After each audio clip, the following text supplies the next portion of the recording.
ಫಲಪುಷ್ಪ ಪ್ರದರ್ಶನ ಅಂದ ತಕ್ಷಣ ನಮಗೆ ಲಾಲ್ ಬಾಗ್ ನೆನಪಾಗುತ್ತೆ.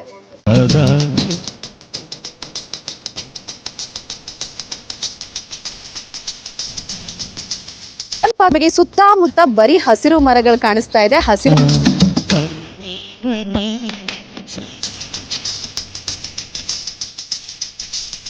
ಪಾರ್ಕ್ ಕನ್ನಡ ರಾಜ್ಯೋತ್ಸವದ ಥೀಮ್ ನಲ್ಲಿ ರಾರಾಜಿಸ್ತಾ ಇದೆ.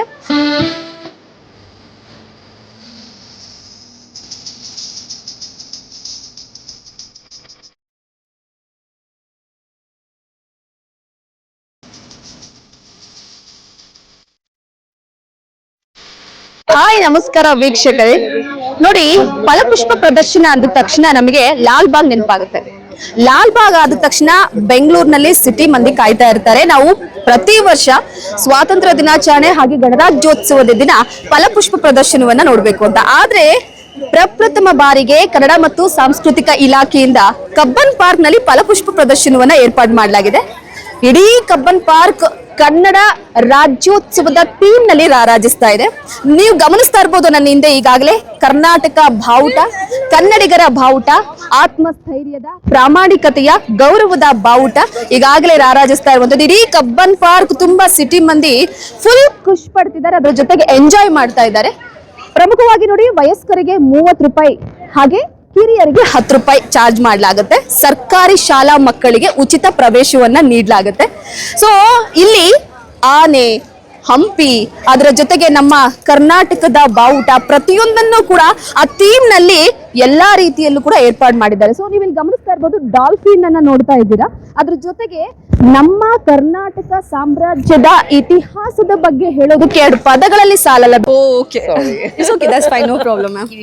ಇಲ್ಲಿ ಕಬ್ಬನ್ ಪಾರ್ಕ್ ಅಂದ ತಕ್ಷಣ ನಮಗೆ ಸುತ್ತಮುತ್ತ ಬರೀ ಹಸಿರು ಮರಗಳು ಕಾಣಿಸ್ತಾ ಇದೆ, ಹಸಿರು ಪರಿಸರ ಕಾಣಿಸ್ತಾ ಇದೆ. ಸೊ ಫಲಪುಷ್ಪ ಪ್ರದರ್ಶನದಲ್ಲಿ ನೀವು ನೋಡ್ತಾ ಇರುವಂತದ್ದು ಡಿಫ್ರೆಂಟ್ ವೆರೈಟಿ ಗಿಡಗಳು. ನಾವು ಕೆಲವೊಂದಿಷ್ಟು ಗಿಡಗಳನ್ನ ನೋಡಿರ್ತೀವಿ, ಅದ್ರ ಬಗ್ಗೆ ತಿಳ್ಕೊಂಡಿರ್ತೀವಿ. ಬಟ್ ಇದ್ರ ಬಗ್ಗೆ ಸ್ವಲ್ಪ ಯಾಕೋ ಒಂದಷ್ಟು ಕ್ಯೂರಿಯಾಸಿಟಿ ಅಂತು.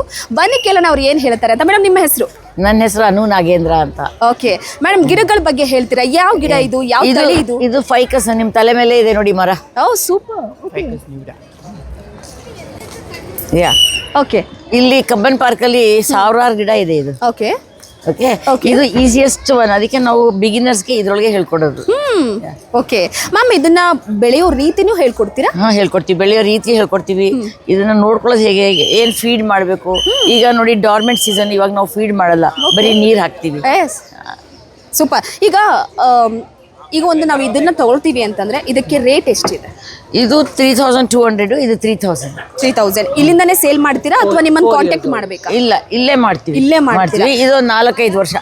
ಇದಕ್ಕೆ ಕಾಯಸಿರೋದು 4-5 ವರ್ಷ? ಅಲ್ಲ 4 years old. 4 years old. Okay. ಇದು ತುಂಬಾ ದೊಡ್ಡದಾಗಿ ಬೆಳೆಯುತ್ತೀನಿ. ನೀವು ದೊಡ್ಡ ಪಾಟ್ಗೆ ಹಾಕಿದ್ರೆ ನೋಡಿ ದೊಡ್ಡದಾಗಿ ಬೆಳೆಯುತ್ತೆ. ಈ ಕಡೆ ಈ ತರ. Okay fine. ಇದನ್ನ 20 years old. ಓಕೆ, ಇದು 20 years. ಓಕೆ ನೋಡಿ, ಇದು 4 ವರ್ಷ ಅಂತ. ನಾನು ಹಿಂದೆ ಇರೋದು 20 ವರ್ಷದ ಗಿಡಗಳು. ಆಕ್ಚುಲಿ ನಿಮ್ಗೆ ಇದೇ ಸೈಜ್, ಇದು ನೀವು ಇದೇ ಸೈಜ್ ಇಟ್ಕೋಬೇಕು ಅಂತಂದ್ರೆ ಇದು ವರ್ಷಕ್ಕೊಂದ್ಸಲಿ ನಾವು ರೂಟ್ಸ್, ಸ್ಟೆಮ್ಸ್ ಇದೆಲ್ಲ ಪ್ರೂನ್ ಮಾಡ್ತೀವಿ. ಅದೇ ಸೈಜೇ ಇಟ್ಕೋಬಹುದು. ಇನ್ನ ಚಿಕ್ಕದ್ ಮಾಡ್ಬೇಕಾ ಮಾಡ್ಬೋದು. ಚಿಕ್ಕ ಪಾಟ್ಗೆ ಹಾಕ್ತಾರೆ, ನಾವು ಅದಕ್ಕೆ ಮ್ಯಾಮೆ ಅಂತ ಕರಿತೀವಿ. ಇನ್ನ ಚಿಕ್ಕ ಪಾಟ್ಗೆ ಹಾಕ್ಬೋದು. ಸೂಪರ್. ಈಗ ಇದಕ್ಕೆ ಫೀಡ್ ಮಾಡಬೇಕು ಅಂತ ಒಂದು ಹೇಳಿದ್ರಿ. ಫೀಡ್ ಮಾಡೋದು ಏನ್ ಫೀಡ್ ಮಾಡಬೇಕು? NPK, ನೈಟ್ರೋಜನ್, ಪೊಟ್ಯಾಷಿಯಮ್ ಸಿಗುತ್ತೆ ಫುಡ್. ಓಕೆ. ಅದು ಹಾಕೋದು ಲಿಕ್ವಿಡ್. ಓಕೆ. ಆಮೇಲೆ ಸ್ಪ್ರೇನು ಮಾಡ್ಬೋದು. ನೀರಲ್ಲಿ ಹಾಕ್ಬಿಟ್ಟು ಅದನ್ನ ಸ್ಪ್ರೇ ಮಾಡ್ಬೋದು. ಇಲ್ಲೆಲ್ಲ ಅವಾಗ ಸಾಕು, ಚಿಕ್ಕ ಎಲೆ ಬರುತ್ತೆ. Okay okay. ಇದೆಲ್ಲಾನು ಅಷ್ಟೇ, ನಾವು ಅವಾಗ ಎಲೆ ತೆಗಿತಾ ಇರ್ತೀವಿ. So the leaf is smaller. Okay. ಅಂದ್ರೆ ಮೀನ್ಸ್ ಈಗ ನಾವ್ ಇದನ್ನ ತಗೊಂಡು ಹೋಗ್ತೀವಿ ಅಂತಂದ್ರೆ ಅದರ ಕಾಳಜಿಯ ಬಗ್ಗೆ ನೀವೇ ಹೇಳ್ತೀರಾ ಎಲ್ಲದನ್ನು, ಪ್ರತಿಯೊಂದನ್ನು? Okay, thank you ma'am. ನಮ್ದೇ ಕ್ಲಬ್ ಇದೆ. ಓಕೆ. ಇದು ಸದಾಶಿವ ನಗರ್ನಲ್ಲಿ ವೃಕ್ಷ ಅಂತ ನಮ್ದು. ಓಕೆ. ವೃಕ್ಷ ಅಂತ ಸದಾಶಿವ ನಗರ್ನಲ್ಲಿ ಅನುಪಮ ವೇದಾಚಲ ಅಂತಿದ್ದಾರೆ, ಅವರು ಹೇಳ್ಕೊಡ್ತಾರೆ. ಅವರು ನಮ್ಮ ಬಾನ್ಸಾಯಿಗೆ ಟೀಚರು. ಅವರು ಪೂರಾ ವರ್ಲ್ಡ್ ಸುತ್ತಾಡ್ಕೊಂಡು ಕಲ್ತ್ಕೊಂಡು ಬಂದಿದ್ದಾರೆ. ಓಕೆ, ಅವ್ರ ಹತ್ರ ಕಲ್ತ್ಕೋಬಹುದು. ನಮ್ದು ಕ್ಲಬ್ಬಲ್ಲಿ ಒನ್ಸ್ ಅ ಮಂತ್ ಮೀಟ್ ಮಾಡ್ತೀವಿ. ತಿಂಗಳಿಗೆ ಒಂದ್ಸಲಿ ಸೆಕೆಂಡ್ ಸ್ಯಾಟರ್ಡೆ. ಓಕೆ, ನೀವು ಜಾಯಿನ್ ಆದ್ರೆ ಅಲ್ಲಿ ಎಲ್ಲ ಹೆಲ್ಪ್ ಮಾಡ್ತಾರೆ. Okay okay, thank you ma'am. You welcome. I enjoy.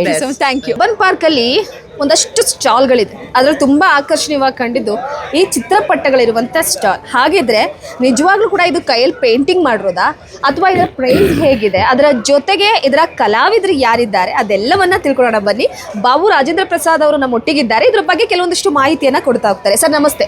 ನಮಸ್ತೆ ಮೇಡಮ್. ಸರ್, ಇಲ್ಲಿ ಬಂದ ತಕ್ಷಣ ಕೆಲವೊಂದಿಷ್ಟು ಪೇಂಟಿಂಗ್ಸ್ಗಳು ನಮ್ಮನ್ನ ಫುಲ್ ಸೆಳಿತಾ ಇದೆ. ಇದು ಕೈಲೇ ಪೇಂಟ್ ಮಾಡಿರೋದಾ? ಖಂಡಿತ ಕೈಯಿಂದ ಮಾಡಿರೋ ಪೇಂಟಿಂಗ್ಸ್ಗಳೆಲ್ಲ. ಓಕೆ ಕರ್ನಾಟಕದ ಹೆಸರಾಂತ ಕೆಲವೊಂದು ಕಲಾವಿದರಿದ್ದಾರೆ, ಓಕೆ.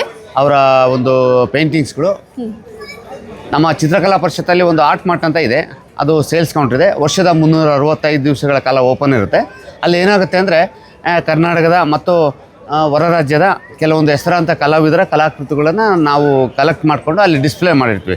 ಯಾವುದೇ ಆರ್ಟ್ ಬಯರ್ಸ್ ಅಲ್ಲಿ ಬಂದು ಯಾವುದೇ ದಿನ ಬೇಕಾದರೆ ಬಂದು ಬೆಳಗ್ಗೆಯಿಂದ ಸಂಜೆ ತನಕ ಓಪನ್ ಇರುತ್ತೆ ಆರ್ಟ್ ಮಾರ್ಟ್ ಅಂತೇಳಿ, ಅಲ್ಲಿ ಬೈ ಮಾಡ್ಬೋದು. ಇವೆಲ್ಲ ಕೈಯಿಂದ ಮಾಡಿರ್ತಕ್ಕಂಥ ಕಲಾಕೃತಿಗಳೇ ಆಗಿದ್ದಾವೆ. ಆಮೇಲೆ ಹೆಸರಾಂತ ಕಲಾವಿದರು, ಅಪ್ಕಮಿಂಗ್ ಆರ್ಟಿಸ್ಟ್ಗಳ ಅಪ್ಕಮಿಂಗಿಂದ ಮುಂದಿನ ಹಂತಕ್ಕೆ ಬಂದು ಏನು ತಲುಪಿರ್ತಾರೆ, ಕೆಲವೊಂದು ಪ್ರಶಸ್ತಿ ವಿಜೇತರಾದಂಥ ಕಲಾವಿದರ ಕಲಾಕೃತಿಗಳು ಇದರಲ್ಲಿ ಇರ್ತವೆ. ನಮ್ಮಲ್ಲಿ 100 ಕಲಾಕೃತಿಗಳ ಸಂಗ್ರಹ ಇದೆ ಚಿತ್ರಕಲಾ ಪರಿಷತ್ತಿನಲ್ಲಿ. ಅದರ ಕೆಲವೊಂದು ಕಲಾಕೃತಿಗಳನ್ನು ನಾವು ಇವತ್ತು ಈ ಒಂದು ಕಾರ್ಯಕ್ರಮದಲ್ಲಿ ಡಿಸ್ಪ್ಲೇ ಮಾಡಿದ್ದೀವಿ ಅಂತ ಹೇಳಲಿಕ್ಕೆ ಇಷ್ಟಪಡ್ತೀನಿ. ಓಕೆ ಸರ್, ಈಗ ನಾವು ಒಂದು ಪೇಂಟಿಂಗ್, ಯಾವುದೋ ಒಂದು ಪೇಂಟಿಂಗ್ ನನಗೆ ಇಷ್ಟ ಆಯಿತು ಅಥವಾ ನಾನು ಏನೋ ಒಂದು ತಗೊಳ್ತೀನಿ ಅಂದರೆ ಸರ್ ಪ್ರೈಸ್ ಎಲ್ಲಿಂದ ಶುರುವಾಗುತ್ತೆ ನಿಮ್ಮ ಕಡೆ? ಪ್ರೈಸು ನಮ್ಮಲ್ಲಿ ಇದು ಇಲ್ಲಿರ್ತಕ್ಕಂಥ ಪೇಂಟಿಂಗ್ಸ್ಗಳ 30-40 ಸಾವಿರಗಳ ಇಂದ ಇದೆ. ನಮ್ಮ 30-40-50 ಸಾವಿರಗಳಿಂದ ಇದೆ. ಓಕೆ. ಆಮೇಲೆ ನಮ್ಮ ಪರಿಷತ್ ಕಲೆಕ್ಷನ್ಸ್ ಅಲ್ಲಿ ಲಕ್ಷ ಗಟ್ಟಲೆ ಬೆಲೆ ಬಾಳಂತ ಕಲಾಕೃತಿಗಳು ಇದಾವೆ. ಸೂಪರ್. ಓಕೆ, ಖಂಡಿತ. ಸರ್ ಈಗ ಮತ್ತೊಂದು, ಈಗ ನಾವು ತೆಗೆದುಕೊಂಡು ಹೋಗ್ತೀವಿ, ಸಾಕಷ್ಟು ಜನಕ್ಕೆ ಒಂದಷ್ಟು ಇರುತ್ತೆ, ಇಲ್ಲ ಈ ಪೇಂಟಿಂಗ್ಸ್ಗಳು ಕಲರ್ ಡಿಮ್ ಆಗೋದಿರುತ್ತೆ ಅಥವಾ ಬೇರೆ ರೀತಿ, ಈಗ ಒಂದಿಷ್ಟು ಜನಕ್ಕೆ ಬೇರೆ ರೀತಿಯಲ್ಲಿ ಅಭಿಪ್ರಾಯ ಇರುತ್ತೆ. ಸರ್ ಏನು ಹೇಳ್ತೀರಾ ವಿಚಾರವಾಗಿ? ಇಲ್ಲ, ಈ ಒಂದು ಕೆಲವೊಂದು ಕಲಾಕೃತಿಗಳು ಡೈರೆಕ್ಟ್ ಸನ್ಲೈಟ್ ಇಟ್ಟರೆ ಬೇಗ ಫೇಡ್ ಆಗುತ್ತೆ. ಆಮೇಲೆ ಇಂಡೋರಲ್ಲಿ ಇಟ್ಟರೆ ಅಷ್ಟು ಬೇಗ ಫೇಡ್ ಆಗೋದಿಲ್ಲ ಒಂದು. ಆಮೇಲೆ ಕೆಲವೊಂದು oil on canvas, acrylic on canvas, ಕೆಲವೊಂದು ಡಿಫ್ರೆಂಟ್ ಮೀಡಿಯಾಗಳಿರುತ್ತೆ, ವಾಟರ್ ಕಲರ್ ಆನ್ ಪೇಪರ್ ಎಲ್ಲ ಇರುತ್ತೆ. ಸೊ ಅಕಸ್ಮಾತ್ ಕೆಲವೊಂದು 8, 10, 15, 20 ವರ್ಷಗಳಿಂದ ಸ್ವಲ್ಪ ಏನಾದರೂ ಆ ಪೇಂಟಿಂಗ್ಗಳಲ್ಲಿ ಬದಲಾವಣೆ ಕಂಡು ಬರಲ್ಲ ಅಷ್ಟಾಗಿ. ಏಕೆಂದರೆ ಇವತ್ತು ನಾವು ಲಿಯೋನಾರ್ಡ್ ಪೇಂಟಿಂಗ್ ಇರ್ಬೋದು, ಅಥವಾ ನಮ್ಮ ಕರ್ನಾಟಕ ಇಂಡಿಯಾದ ರವಿವರ್ಮ ಇರ್ಬೋದು, ಎಸ್ ಎಂ ಪಂಡಿತ್ ಅವರ ಪೇಂಟಿಂಗ್ ಇರ್ಬೋದು, ಕರ್ನಾಟಕದ ಎಸ್ ಎಂ ಪಂಡಿತ್ ಅವ್ರ ಪೇಂಟಿಂಗ್ ಇರ್ಬೋದು, MS ಹುಸೇನ್ ಅವ್ರ ಪೇಂಟಿಂಗ್ ಇರ್ಬೋದು, ಅವೆಲ್ಲ ಪೇಂಟಿಂಗ್ಗಳು ಯಾವತ್ತೂ ಏನೂ ಆಗಿಲ್ಲ.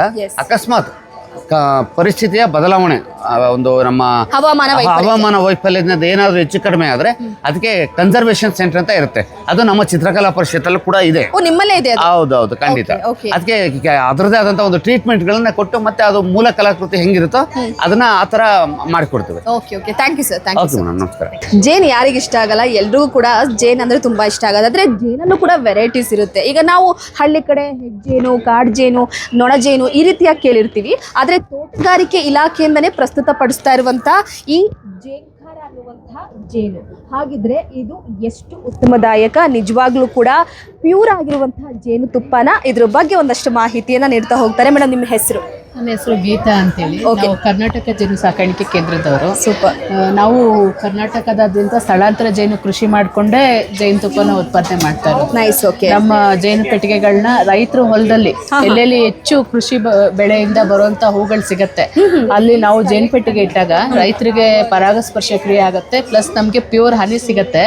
ಹಾಗಾಗಿ ಅದೇ ತರ ನಾವು ಅದೇ ಕ್ವಾಲಿಟಿನ ಮೇಂಟೈನ್ ಮಾಡಿ ಇಲ್ಲಿವರೆಗೂ ನಾವು ಹನಿ ಸೇಲ್ ಮಾಡ್ಕೊಂಡು ಬಂದಿದ್ದೀವಿ. ಜನಿಕೆ ಮಾಡ್ಲಿಕ್ಕೆ ಯೋಗ್ಯವಾದಂತ ತಳಿಗಳು 3 ಇದೆ. ಅದರಲ್ಲಿ ಮುಜಂಟಿ ಜೇನೊಂದು, ನಮ್ಮ ಎಪಿಸ್ ಸೆರಾನಾ ಒಂದು, ಮತ್ತು ಎಪಿಸ್ ಮೆಲಿಫೆರಾ ಅನ್ನೋದು ಇದೆ. ಇದು ದೇಶಕ್ಕೆ ತೊಡುವೆ. ಇದನ್ನ ನಮ್ಮ ದೇಶಕ್ಕೆ ಇಂಪೋರ್ಟ್ ಮಾಡ್ಕೊಂಡಿರೋದು. ಹೆಚ್ಚಿನ ಜೇನು ಉತ್ಪಾದನೆಗೆ ನಾರ್ತ್ ಇಂಡಿಯಾದಲ್ಲೆಲ್ಲ ಜಾಸ್ತಿ ಇದೆ. ನಾವು ಕರ್ನಾಟಕದಲ್ಲಿ ಈ ತಳಿಯಿಂದ ಸ್ಥಳಾಂತರ ಜೇನು ಕೃಷಿ ಮಾಡಿ ನಾವು ಜೇನು ಕೃಷಿ ನಡೆಸ್ಕೊಂಡು ಬಂದಿದ್ದೀವಿ. ತೋಟಗಾರಿಕಾ ಇಲಾಖೆದು ಇದು ಬ್ರ್ಯಾಂಡರ್. ನಾವು ಫಸ್ಟ್ ಇದನ್ನ ನಾವು ಫ್ರಾಂಚೈಸ್. ಸೂಪರ್. ಓಕೆ, ನಮಗೆ ಸಿಕ್ಕಿದೆ ಇದು ಫಸ್ಟ್ ಬಾಟ್ಲಿಲಿ. ಐ ಥಿಂಕ್ ಇದು ಅರ್ಧ ಕೆಜಿ ಅನ್ಸುತ್ತೆ. ಅರ್ಧ ಕೆಜಿ. ಅದು 1 ಕೆಜಿ. ಇದು MRP 329 ಇದೆ ಹಾಫ್ ಕೆಜಿ. ನಾವು 300 ಸೇಲ್ ಮಾಡ್ತಾ ಇದ್ದೀವಿ. ಇದು 599 ಇದೆ 1 ಕೆಜಿಗೆ. 500 ರುಪೀಸ್ ಕೊಡ್ತಾ ಇದ್ದೀವಿ. ತಗೊಂಡವರೇ ಮತ್ತೆ ಬಂದು ಖರೀದಿ ಮಾಡೋದ್ರಿಂದ ನಮ್ಮ ಜೇನಿಗೆ ಒಳ್ಳೆ ಬೇಡಿಕೆ ಇದೆ. ಮತ್ತು ಹೊಸದಾಗಿ ಔಷಧಿಗಳು ಹುಡುಕ್ತಾ ಇರ್ತಾರೆ ಪ್ಯೂರ್ ಜೇನ್. ಔಷಧಿಗೋಸ್ಕರ, ಮಕ್ಕಳಿಗೆ ತಿನ್ನಿಸ್ಲಿಕ್ಕೋಸ್ಕರ ಧಾರಾಳವಾಗಿ ಧೈರ್ಯವಾಗಿ ಕೊಂಡ್ಕೊಂಡು ಉಪಯೋಗಿಸುವಂತ ಒಂದು ಜೇನುತುಪ್ಪ ಇದು. ಕೆಲವೊಂದಿಷ್ಟು ವಿಶಿಷ್ಟವಾದ ಅಂದ್ರೆ ಜಾತಿಗಳು ನೋಡಿರ್ತೀವಿ, ಹೆಜ್ಜೇನು, ತುಡುವೆ, ಇದು ಯಾವ ಜೇನು? ಇದು ತುಡುವೆ ಜೇನೆನೆ. ಓಕೆ. ತುಡುವೆ ಜೇನೆನೆ. ಸಿಹಿ ಇರುತ್ತಾ? ಸಿಹಿ ಇರುತ್ತೆ. Okay. ಸಿಹಿ ಇರುತ್ತೆ. ಇದ್ರಲ್ಲಿ ಯಾವುದೇ ರೀತಿ ಕಲಬೆರಕೆಗಳು ಏನು ಇರೋದಿಲ್ಲ. Okay. ಒಂದೇ ನಾವೇನು ಎಕ್ಸ್ಟ್ರಾಕ್ಟ್ ಮಾಡಿರ್ತೀವಿ ಅದು ಒಂದೇ ತರದ ಜೇನು ಇದಾಗಿರುತ್ತೆ. Super super. ಓಕೆ, ನಿಮ್ಮನ್ನ ಹೇಗೆ ಕಾಂಟ್ಯಾಕ್ಟ್ ಮಾಡಬೇಕು ಮೇಡಮ್? ನಮ್ಮನ್ನ ಕಾಂಟ್ಯಾಕ್ಟ್ ಮಾಡಬೇಕು ಅಂತಂದ್ರೆ ನಮ್ದು ನಂಬರ್ ಇದು. ಓಕೆ ಓಕೆ ಎಸ್, ನನ್ನ ಹತ್ರ ಇದೆ. ನಾನು ಕೂಡ ಇದನ್ನ ಡಿಸ್ಕ್ರಿಪ್ಷನ್ ಅಲ್ಲಿ ಮೆನ್ಷನ್ ಮಾಡ್ತೀನಿ. ಬಿಕಾಸ್ ಜೇನು ಅನ್ನೋ ವಿಚಾರವಾಗಿ ಕೆಲವೊಂದು ಜನಕ್ಕೆ ಪರಿಶುದ್ಧ ಜೇನು ಆಗಿರ್ಬೋದು ಮೇಡಮ್, ತೋಟಗಾರಿಕೆ ಇಲಾಖೆ ಅಂದ ತಕ್ಷಣ ಒಂದು ಬ್ರ್ಯಾಂಡ್ ಅಂತ ಹೌದು. ತೋಟಗಾರಿಕಾ ಇಲಾಖೆನಲ್ಲಿ ಈ ಬ್ರ್ಯಾಂಡ್ ಮಾಡಿದ ಉದ್ದೇಶ ಏನು ಅಂದ್ರೆ ಹೊರಗಡೆ ಸೊಸೈಟಿನಲ್ಲಿ ಜನಗಳಿಗೆ ಒಂದು ನಂಬಿಕೆ ಅನ್ನೋದೇ ಈಗ ಜೇನಿನ ಮೇಲೆ ಹೊರಟೋಗಿದೆ. ಯಾಕಂದ್ರೆ ಎಲ್ಲರೂ ಸಕ್ಕರೆ ಬೆರಕೆ ಮಾಡ್ತಾರೆ, ಬೆಲ್ಲ ಬೆರಕೆ ಮಾಡ್ತಾರೆ. ಈ ರೀತಿ ಒಂದು ಅನುಮಾನ ಮತ್ತೆ ಜೇನುತುಪ್ಪ ತಿನ್ಲಿಕ್ಕೆ ಹೆದರಿಕೆ ಇದೆಲ್ಲ ಇರೋದ್ರಿಂದ ಜನಗಳಿಗೆ ನ್ಯಾಯಯುತವಾಗಿ ಒಳ್ಳೆ ಜೇನುತುಪ್ಪನ ಒದಗಿಸ್ಬೇಕು ಅನ್ನೋದೇ ತೋಟಗಾರಿಕಾ ಇಲಾಖೆ ಉದ್ದೇಶ.